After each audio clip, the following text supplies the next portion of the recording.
বিয়ের আগের রাত, ছেলে আজ নতুন জীবনে পা দিচ্ছে। বাবা চুপচাপ ছেলের পাশে বসে আছেন। চারপাশে সবাই আনন্দ করতেছে, কিন্তু বাবার চোখে চিন্তার ছাপ।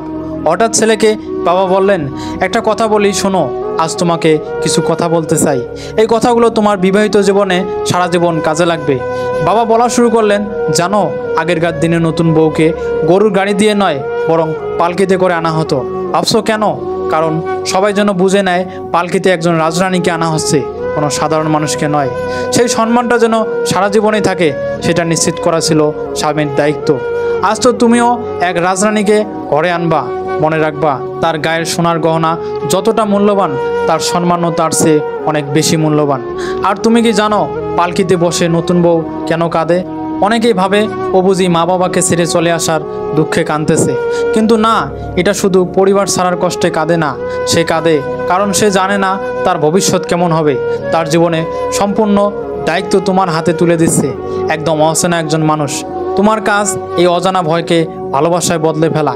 এই কান্নাটা যেন ওর জীবনের শেষ কান্না হয়, এটা নিশ্চিত করাই তোমার সবচেয়ে বড় দায়িত্ব। এরপর সে কাঁদবে আর মাত্র দুইবার। প্রথমবার যখন সে মা হবে, নতুন শিশু যখন দুনিয়ায় আসবে, তখন সে আনন্দে কেঁদে ফেলবে। আর শেষবার যখন তুমি থাকবে না, তখন তোমার কষ্টে সে কাঁদবে। এই দুইটা কান্না বাদে বাকি জীবনে সে যেন আর না কাঁদে, বা কাঁদলেও চোখের পানি মোছার জন্য তোমার হাত দুইটা যেন পায়। বাবার এসব কথা শুনে ছেলের চোখের কোণে পানি চলে এলো। বাবা আরও বললেন, মনে রাখবা, স্বামীর কঠিন ব্যবহারেই একজন নারীর সবচেয়ে বড় যন্ত্রণা। আমি রাগী ছিলাম, কিন্তু কখনো তোমার মায়ের সঙ্গে উঁচু গলায় কথা বলিনি। কারণ একটা মেয়েকে বিয়ে করার মানে শুধু ঘরে তোলা না, তার সারা জীবনের দায়িত্ব নিজের কাঁধে নেওয়া। এই দায়িত্ব যদি তুমি ভুলে যাও, তাহলে একদিন তোমাকে আল্লাহর কাছে দাঁড়িয়ে জবাবদিহি করতে হবে।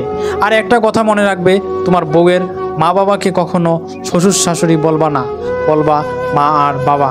তুমি যেমন বলবে, তোমার বউও ঠিক তেমনই শিখবে। ভালোবাসা শেখানো শুরু হয় নিজের ব্যবহার দিয়ে। বিয়ের পর যদি কখনো ঝগড়া হয়, তুমি আগেই ক্ষমা চাইবা।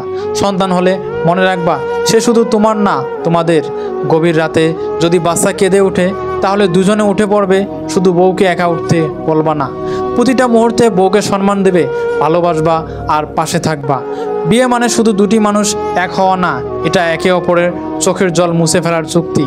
যেখানে তুমি হবা ওর জীবনের ছাতা, কঠিন ঝড় এলে তাকে রক্ষা করবা, আর রোদ এলে তার মাথায় ছায়া দিবা।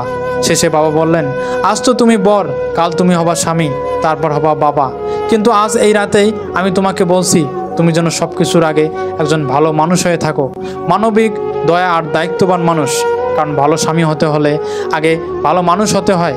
বাবার এসব উপদেশ শুনে ছেলের চোখের জল গড়িয়ে পড়ে।